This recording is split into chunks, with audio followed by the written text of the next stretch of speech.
আসসালামু আলাইকুম সবাইকে একটা পুরনো ভিডিও নতুন করে আপনাদের সাথে শেয়ার করছি।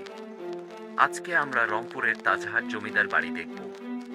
তাজহাট রাজবাড়ি বা তাজহাট জমিদার বাড়ি বাংলাদেশের রংপুর শহরের পুরান রংপুর তথা তাজহাটে অবস্থিত একটি ঐতিহাসিক প্রাসাদ, যা এখন একটি জাদুঘর হিসেবে ব্যবহৃত হচ্ছে।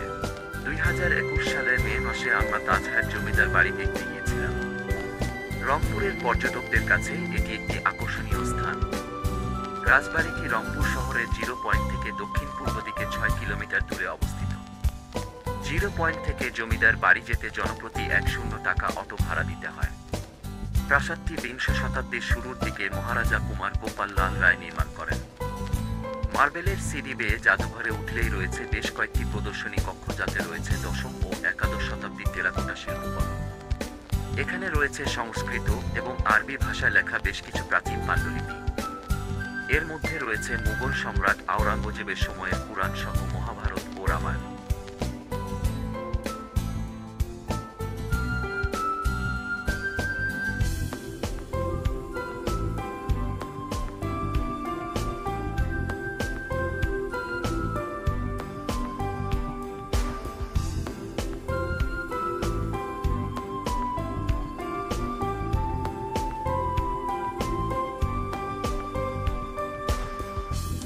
পেছনের ঘরে রয়েছে বেশ কয়েকটা কাল পাথরের হিন্দু দেবতা বিষ্ণুর প্রতিকৃতি। কিন্তু জাদুঘরের ভিতরে ছবি তোলার নিষেধাজ্ঞা রয়েছে, তাই খুব ভালো করে ভিডিওগুলো করতে পারছিলাম না। তবে যতটুকু সম্ভব আপনাদের